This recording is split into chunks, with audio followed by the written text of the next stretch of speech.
말라기 시대는 라오디게아 교회 시대처럼 영적으로 참 무관심한 시대였다고 그랬습니다.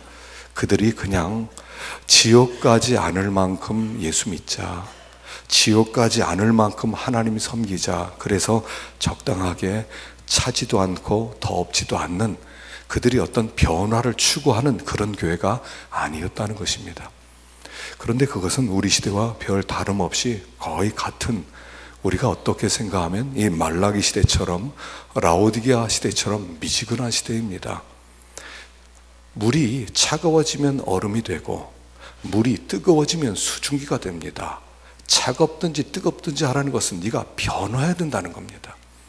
이대로 있어서는 안 된다. 너희는 좀 변화돼야 된다.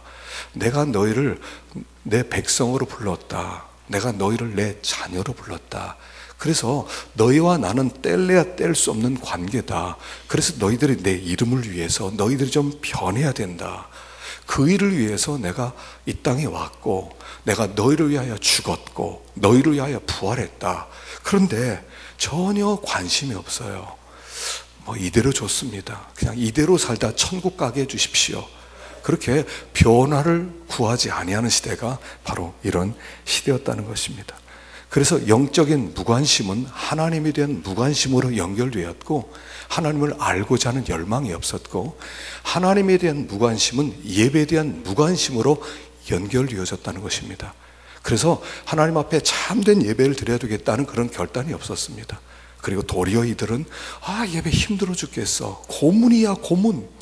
왜 이렇게 지겨워. 예배 왜 이렇게 자주 드려야 돼? 예배가 꼭 있어야 되는 거야? 없어도 되잖아. 이런 말들을 그리 하면서 형식적인 예배를 드렸다는 것입니다. 그래서 여기에 그들이 했던 말들이 그것입니다. 코웃음 치면서 예배를 드리는 것이 얼마나 번거로우냐. 하나님께 제물을 드리기 위해서 흠없는 양을 찾고 흠없는 염소를 찾아야 되는데 흠없는 것 찾기가 왜 이렇게 어렵냐. 야, 적당히 아무거나 드려도 돼 하면서 그들이 하나님께 가져왔다는 것입니다. 그래서 예배에 무관심이 되었고, 예배의 무관심은 연결되어서 하나님이 주시는 축복에 대한 무관심이 되어버렸다는 것입니다. 그래서 이 시대를 향해서 주님이 성전문 닫어. 누구 성전문 닫을 사람 없어? 사람 들어오지 못하게. 이런 예배 드리지도 마. 난 받지도 않을 거야 하는 그런 시대가 되어버렸다 하는 것입니다. 그런 안타까운 하나님의 심정. 오늘 우리가 이 말라기를 보면서 우리가 하나님께 드리는 예배에 대한 태도를 점검하고, 과연 하나님이 받으심직한 예배를 드리고 하나님이 복 주실 만한 예배를 드리고 있는가 살펴본 후에 우리가 예배의 자세를 바르게 하면 하나님이 분명히 우리들에게 복을 주실 줄로 믿습니다. 자, 오늘 여기 본문 6절을 읽어보겠습니다. 6절 시작. 내 이름을 멸시하는 제사장들아, 나만 아들은 그 아버지를, 종은 그 주인을 공경하나니 내가 아버지일진데 나를 공경함이 어디 있느냐? 내가 주인일진데 나를 두려워함이 어디 있느냐 하나, 너희는 이르기를 우리가 어떻게 주의 이름을 멸시하였나이까 하는도다. 예배를 멸시하는 것은 주의 이름을 멸시하는 것입니다. 그래서 예배를 드릴 때는 여기 두 가지 자세를 가지고 나오라는 거예요.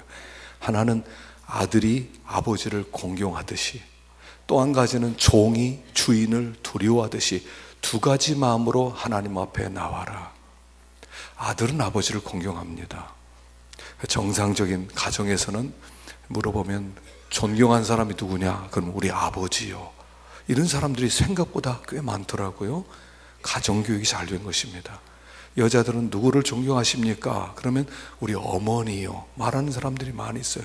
가정교육이 잘 된 것입니다. 좋은 부모님을 모시고 있습니다. 이게 정상입니다. 자, 아버지에 대하여는 존경하는 마음으로, 사랑하는 마음으로, 귀하고 중요한 분으로 여기는 것, 이게 공경이고요. 또 두려워하는 마음으로, 종이 주인을 두려워한다는 것은 지금 시대 종이 얘기 아니라 그 당시에는 주인은 생사여탈권을 가지고 있어요. 사람을 죽이고 살릴 수 있는 절대적 권세가 가지고 있기 때문에 그 밑에서 종은 쩔쩔매는 겁니다. 자, 이런 두 가지 자세로 하나님께 나오라 하는 거예요. 이 두 가지 자세는 신약적으로 얘기하면 영과 진리로 예배드리라 하는 말씀입니다. 자, 요한복음 4장 23절 읽어보겠습니다. 시작. 하나님 아버지께 참되게 예배하는 자들은 영과 진리로 예배할 때가 오나니 곧 이때라. 아버지께서는 자기에게 이렇게 예배하는 자들을 찾으시느니라.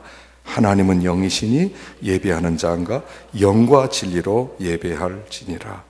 하나님은 예배하는 자를 찾는데 어떻게 예배하는 자를 찾으시냐면 영과 진리로 예배하는 자를 찾으시는 거예요. 우리가 이 얘기는 많이 들었어요. 저도 몇 번 말씀드렸는데 여러분 이게 잘 숙지가 안 될 겁니다. 하나님께 영으로 예배드린다, 진리로 예배드린다, 이게 무슨 말씀일까? 자, 영으로 예배드린다는 것은 이것입니다. 하나님은 영이셔요. 영.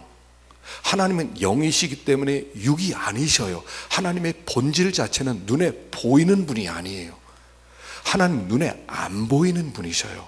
그래서 영이신 하나님께 예배를 드리려면 영으로 나가야 돼요. 영으로. 육으로 나가는 게 아니라 영으로 나가야 돼요.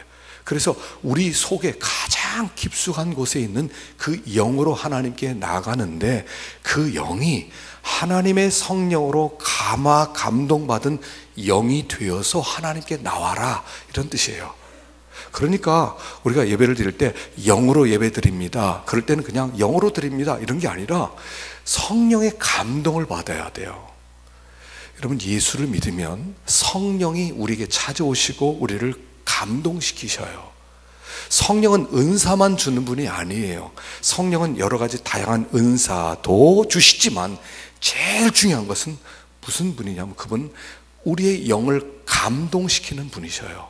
그래서 우리를 감동시켜서 하나님의 말씀을 깨닫게 하시고 순종할 마음을 주시고 굴복할 마음을 주시고 기도할 마음을 주시고 예배할 마음을 주시고, 이게 다 성령이 하는 일이에요.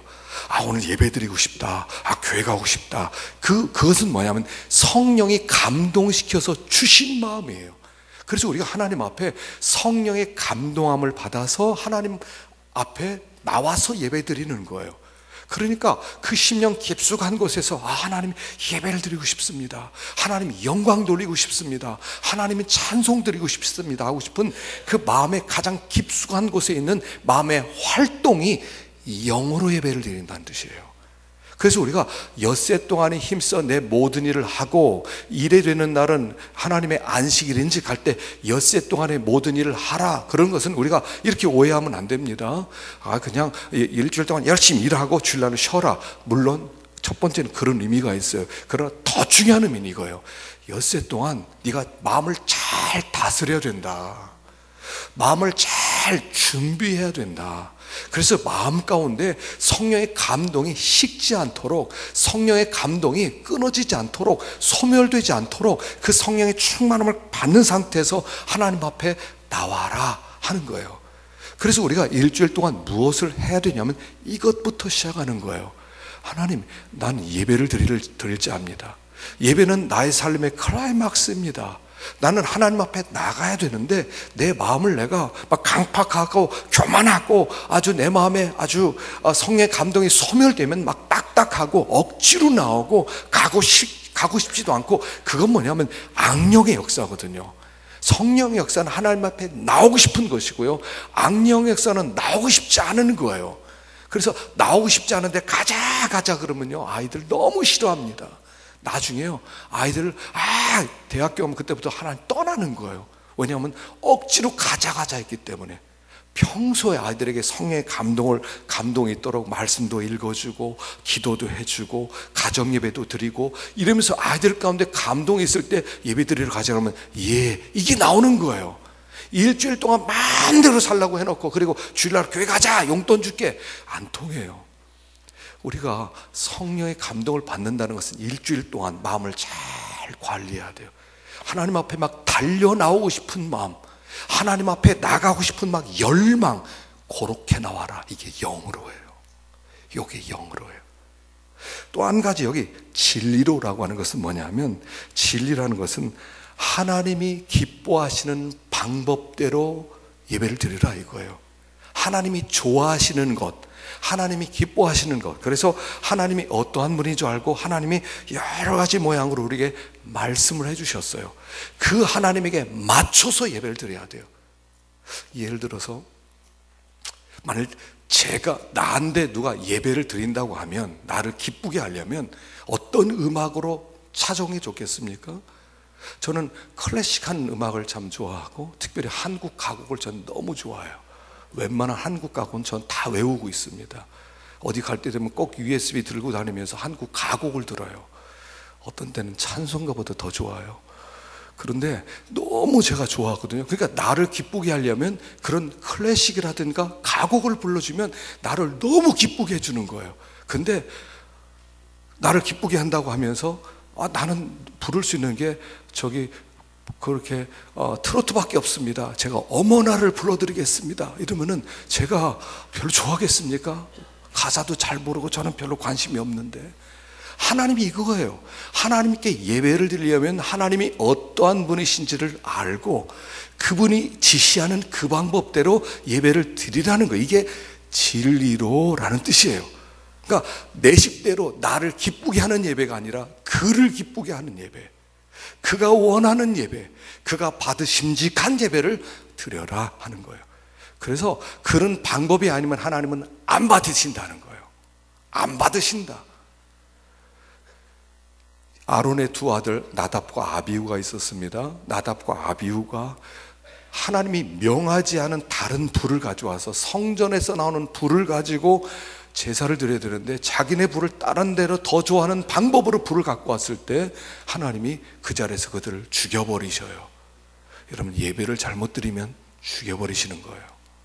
여러분, 예배는 그냥 드리는 게 아니에요.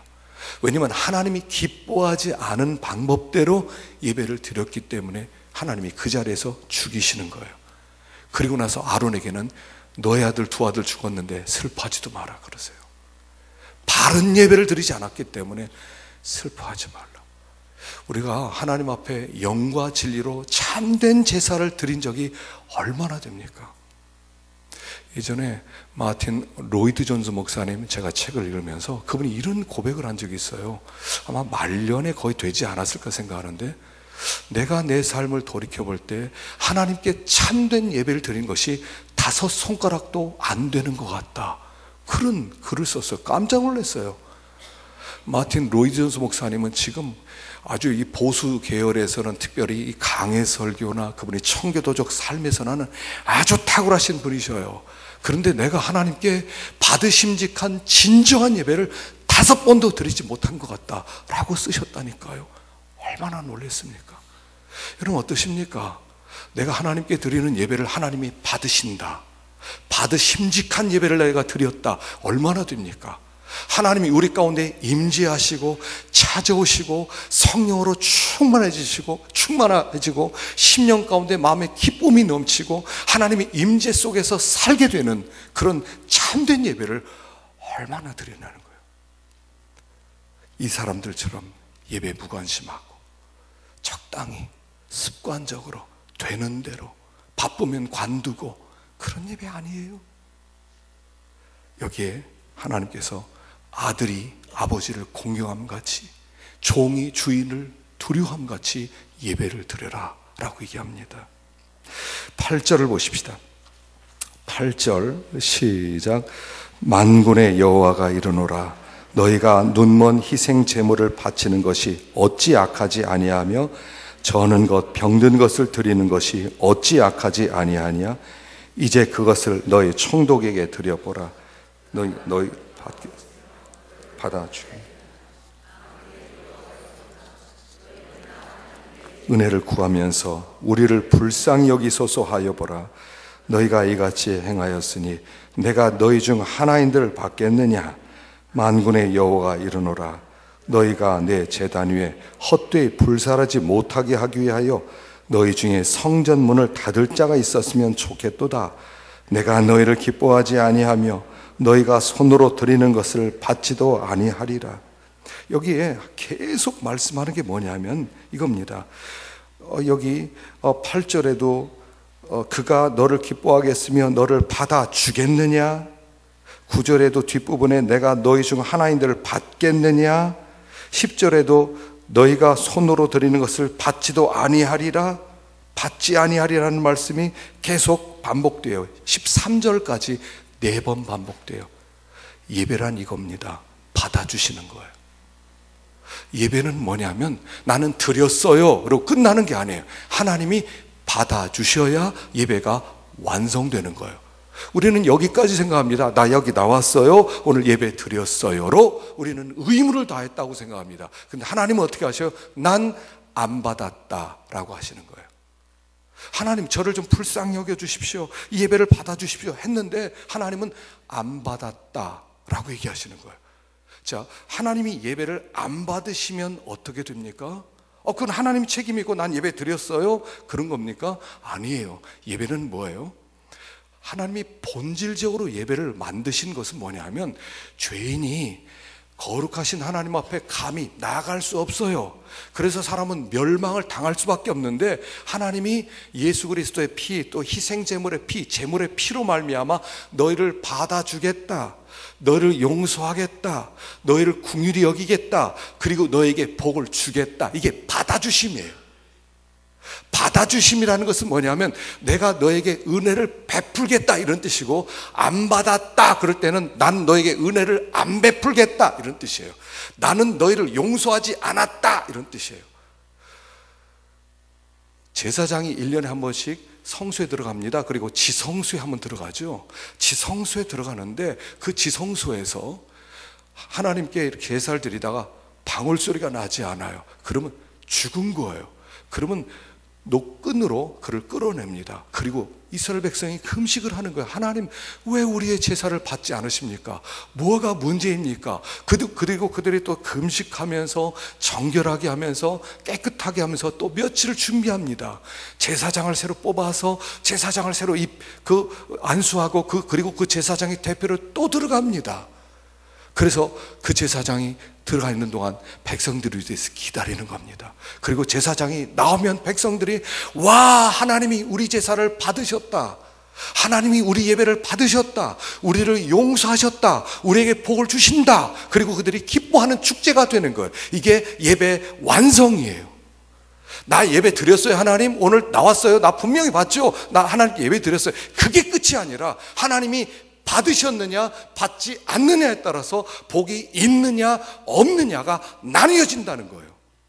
이 시간은 어떤 시간입니까? 하나님이 하늘문을 열으시고 우리의 예배를 받으시는 시간이에요. 그래서 이 예배를 안 받으시면 어떤 현상이 벌어집니까? 하늘의 문이 닫히는 것입니다. 그리고 하나님이 우리를 불쌍히 여기지 않으시는 겁니다. 그리고 하나님의 은혜를 내리시 않는 겁니다. 모든 복은 예배 시간에 이루어지는 겁니다. 하나님께서 받으심직한 예배로 예배자로 오늘 서 있느냐는 거예요. 받으심직한 이 예배를, 하나님이 받으심직한 예배로 내가 이 자리에 준비되어 있고 그렇게 서 있느냐는 것입니다. 그래서 하나님이 기뻐하는 것은 뭐예요? 재물이 아닌 거예요. 그래서 하나님이 원하는 것은 마음이에요. 자, 여기 시편 51편 16절입니다. 읽어보십시다. 시작.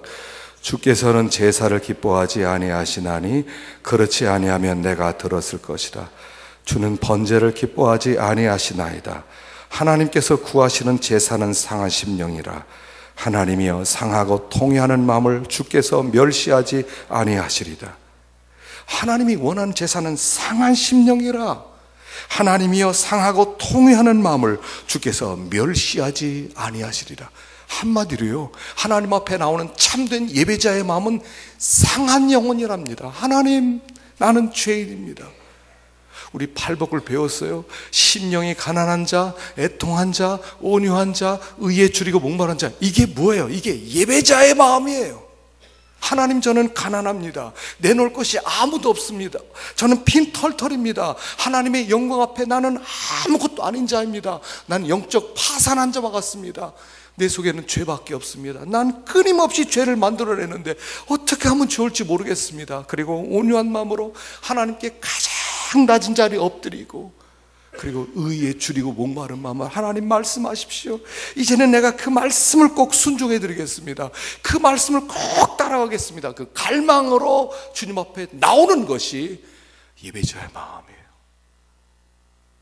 갈망이 있으셔요. 마음이 찢어졌어요. 상했어요. 하나님 앞에 설 수 없는 마음이에요. 여러분, 요즘 맥천에서 시편을 계속 나오는데 시편 읽을 때마다 뭐예요? 시편은요 70%가 비탄시예요. 슬픔이 넘쳐요. 읽을 때마다 내가 주님께 피합니다. 주님께 피합니다. 주님 나를 불쌍히 여기소서, 나를 불쌍히 여기소서. 끊임없이 그렇게 나오는 거예요. 이게 예배자의 마음이에요. 상한 마음으로 나와야 돼요. 배부른 마음이 아니에요. 하나님 나를 정말 불쌍히 여겨주십시오. 당신이 나를 외면하시면 나는 복 받을 곳이 없습니다. 아버지 저를 좀 용서해 주십시오. 이렇게 찢긴 마음으로 나오는 거예요. 찢긴 마음으로. 여러분, 여기에서요 모든 게 결정됩니다. 하나님께서 우리가 예배드리는 그 마음으로 하늘의 문을 여실 수도 있고 닫으실 수도 있고, 아방 시대가 하나님이 3년 반 동안 문을 닫았던 적이 있어요. 문을 닫아버리셨어요. 엘리야가 내 말이 없으면 우로가 있지 아니하리라. 그래서 우로가 안 내린 게 아니라 그들이 참된 예배를 드리지 못할 때 하나님이 하늘 문을 그를 통하여 닫게 만드시는 거예요. 3년 반 동안. 여기 신명기 11장 16절을 읽어봅시다. 시작. 너희는 스스로 삼가라. 두렵건대 마음에 미혹하여 돌이켜 다른 신들을 섬기며 그것에게 절함으로 여호와께서 너희에게 진노하사 하늘을 닫아 비를 내리지 아니하며 땅이 소산을 내지 않게 하심으로 너희가 여호와께서 주신 아름다운 땅에서 속히 멸망할까 하노라. 너희들이 마음에 미혹되어 다른 신을 섬기고 그것에게 절하고 그때 하나님이 진노하사 하늘을 닫아 비를 내리지 아니하고 땅이 소산을 내지 않게 하심으로 여호와께서 주신 아름다운 땅에서 속히 멸망할까 하노라. 여러분, 은혜는요 위서부터 오는 거예요. 하나님이 주시는 거예요.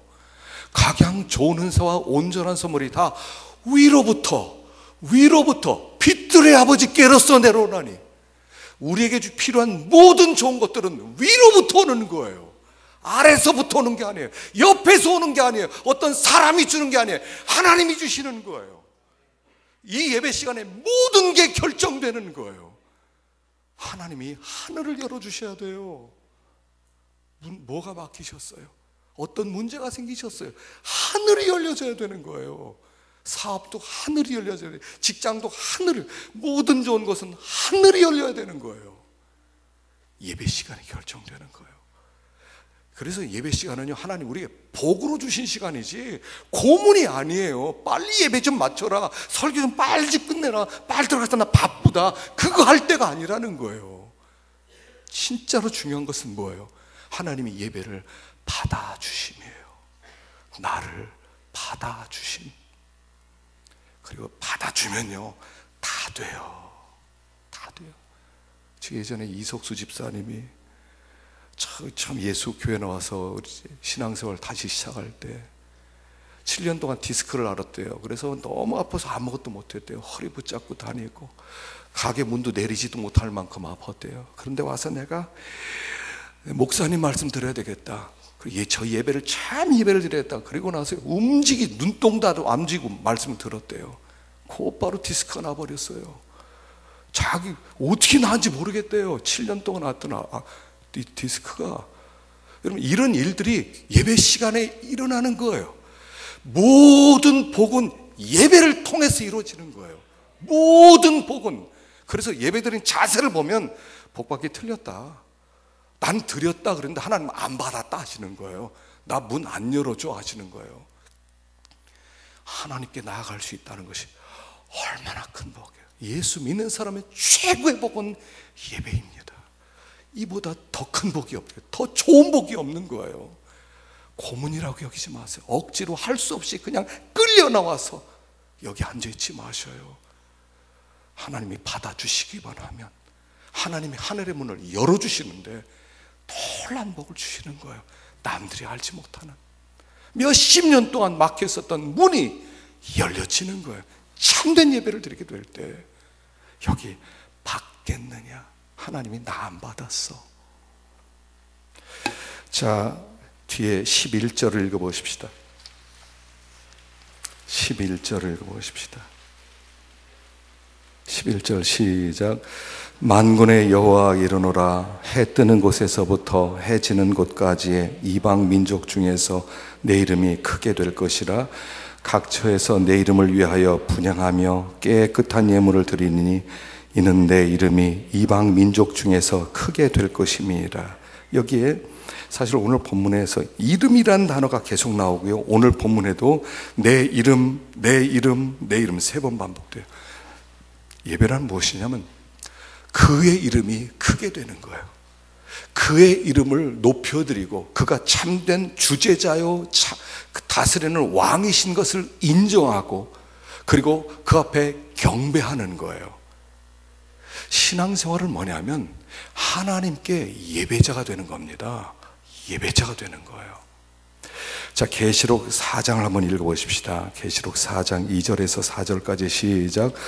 내가 곧 성령에 감동하였더니 보라, 하늘에 보좌를 베풀었고 그 보좌 위에 앉으신 이가 있는데 앉으신 이의 모양이 벽옥과 홍보석 같고 또 무지개가 있어 보좌에 둘렸는데 그 모양이 녹보석 같더라. 계시록의 여기 4장 5장에는 하늘의 보좌를 보여주셔요. 이 시대가 어떤 시대였냐면 로마의 황제가 전 세계를 통치할 때요, 로마 황제하면 최고의 절대적 권세를 가진 신구 같은 자리에 있을 때입니다. 그래서 그 사람들이 로마의 황제를 최고의 권세자라고 생각했어요. 그래서 로마의 황제 명령 앞에 다 굴복하는 거예요. 그들을 향해서 하늘 보좌를 보여주시는 거예요. 로마 황제가 갖는 보좌를 짐승의 보좌라고 부르시는 거예요. 그래서 계시록에는 하늘 보좌가 크냐 짐승의 보좌가 크냐의 싸움이에요. 어떤 보좌 앞에 굴복할 것이냐, 너는 누구 앞에 굴복하고 누구를 경배하는 사람이냐, 그걸 묻는 것이 계시록이에요. 계시록에서 계속 얘기하는 거예요. 하늘 보좌가 있는데 거기 계신 그분이 하늘과 땅의 권세를 가신 실세가 되신 분이시다. 그분 앞에 굴복하는 자가 영원히 왕노릇하게 될 것이다. 이 세상의 로마 황제는 짐승의 보좌는 곧 무너지게 될 것이다. 가르치는 거예요. 누구 보좌가 크냐는 거예요. 사람들마다 보좌가 보여요. 어떤 자리에 앉은 사람이 커 보여요. 하나님의 보좌는 안 보이니까 없는 것 같아요. 무시해도 될 것 같아요. 하나님 나중에 제사를 드려도 될 것 같아요. 하나님 잠깐 밀어놔도 될 것 같아요. 우선순위 항상 뒤로 밀어놔도 돼요. 하나님은 안 보이시니까. 그러나 그 하나님이야말로 하늘 보좌는 온 땅의 권세를 쥐고 계신 실세란 분이시는 거예요. 내 이름이 해가 뜨는 곳에서 해 지는 곳까지 내 이름이 높임을 받을 것이다. 누구를 섬기느냐?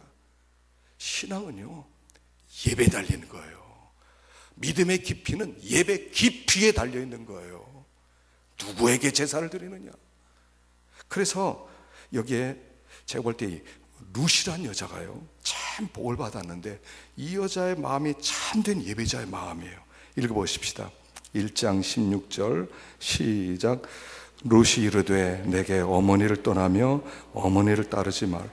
돌아가라 강권하지 마옵소서. 어머니께서 가시는 곳에 나도 가고 어머니께서 머무시는 곳에서 나도 머물겠나이다. 어머니의 백성이 나의 백성이 되고 어머니 하나님이 나의 하나님이 되시리니 어머니께서 주시는 곳에서 나도 죽어 거기 묻힐 것이라. 참 이 고백이 얼마나 아름다운 고백인지 몰라요. 나오미가 베들레헴에 살다가 흉년이 드니까 모압으로 갔습니다. 남편과 아들 둘 데리고 가서 거기서 아들 둘 다 결혼을 시켰습니다. 첫 번째 며느리는 오르바였고 두 번째 며느리는 루시였습니다. 그러다가 10년 만에 남편 죽고 아들 둘 다 죽습니다. 과부 셋 남습니다. 과부 셋이 아무 힘들. 그 당시는 그냥 노숙자라고 치면 돼요. 노숙자 거지예요. 그러니까 나오미가 나 베들레헴 돌아가야 되겠다. 너희들 여기서 가라. 이제 가서 너희들 미래도 있고 행복도 찾아라.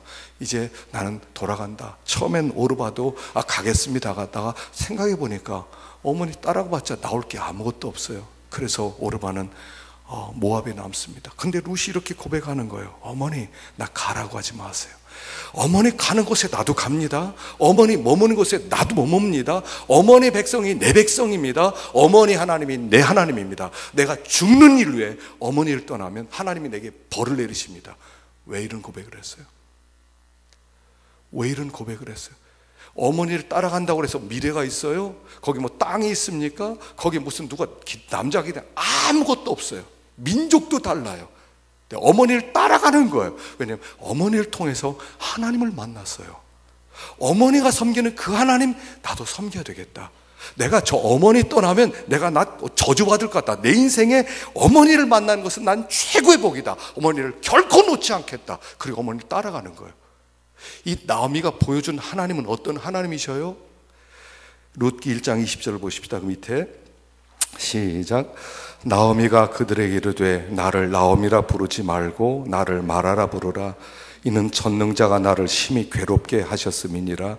내가 풍족하게 나갔더니 여호와께서 내게 피어 돌아오게 하셨느니라. 여호와께서 나를 징벌하셨고 전능자가 나를 괴롭게 하셨거늘 너희가 어찌 나를 나오미라 부르느냐 하네. 자, 여기 하나님을 뭐라고 그러냐면요, 전능자라고 불러요. 두 번씩이나. 전능하신 하나님, 엘샤다이 하나님. 룻이 이 나오미를 통해서 10년 동안 살면서 나오미, 자기 시어머님이 섬기는 하나님은 전능하신 하나님이고 살아계신 하나님이라는 것을 알았다는 거예요. 그러니까 모압으로 돌아갈 수가 없어요. 내가 돌아갈 수가 없어요. 어떻게든 어머니와 함께 가야 되겠어요. 어머니가 죽으면 나도 죽고, 어머니 묻히면 나도 묻히고, 어머니 백성 내 백성 되고, 내가 굶어 죽든 내가 불편해 죽든 어떻게든 나 어머니 놓치지 않는다. 어머니 놓치지 않는다. 그는 미래를 포기한 겁니다. 행복을 포기한 겁니다. 자기의 명예도 포기한 겁니다. 그는 자기의 인생 자체를 포기한 겁니다. 하나님, 나오미를 통해서 만난 그 하나님을 섬기겠다고 베들레헴 작은 동네로 돌아오는 겁니다. 이게 예배자의 마음입니다. 이게 예배자의 마음입니다. 그래서 하나님께서 그를 복되게 하시는 거예요. 하나님을 만난 사람은 갈급증이 있어요. 여러분 가만히 생각하세요. 하나님을 만나게 되면 하나님을 더 알고 싶은 갈급증이 있고요, 하나님을 알면 하나님께 예배하고 싶은 갈급증이 있고요, 하나님께 예배를 드리면 더 알고 싶은 갈급증이 있고요, 끊임없는 갈급증이 생기는 거예요. 그리고 그렇게 나오는 것이 예배자의 마음이에요. 룻이요, 사실은요, 모압과 암몬 자손은 여호와의 총에 들어오지 못하리라. 다른 소수 부족들이 있습니다. 여러 부족들, 겐 족속도 있었고 여러 족속들이 있습니다. 다 들어올 수 있다. 그러나 모압과 암몬은 제외. 하나님이요, 모압과 암몬을 아예 이름을 정해놓고 이들은 못 들어와, 절대로 못 들어와 그랬어요. 근데 룻이 모압 여자예요. 모압 여자예요. 근데 하나님 어떻게 복을 주세요? 이 룻이 다윗의 증조 할머니가 되는 거예요. 메시아 족보에 참여하는 거예요. 이게 예배가 주는 축복이에요. 하나님께 돌아오는 자에게 주시는 축복이에요. 여러분, 모든 복은 위로부터 오는 거예요. 아래에서 오는 게 아니에요. 여러분 삶에 누가 그렇게 중요해요?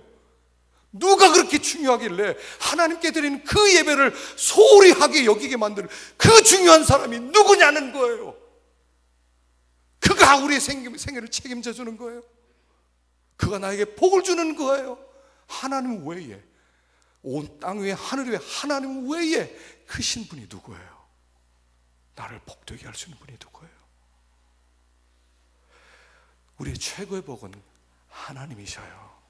그분이 나의 분기시고요, 그분이 나의 전부예요. 보배이셔요. 그분을 놓치지 않으면 여러분 복 받는 거예요. 시간 많이 흘러간다고 그런 거 아니에요. 그냥 하나님 바로 섬기면 복 주시는 거예요. 이 시대는 영적 무관심한 시대예요. 하나님에 대해 무관심해지고 예배에 무관심해지는 시대, 이런 시대 속에 우리는 살아가고 있어요. 참된 예배자, 룻과 같은 예배자, 하나님만 찾고 하나님만 갈망하는 예배자가 될 때 하나님이 하늘문을 열어주시고 우리를 복되게 할 줄로 믿습니다. 기도하십시다.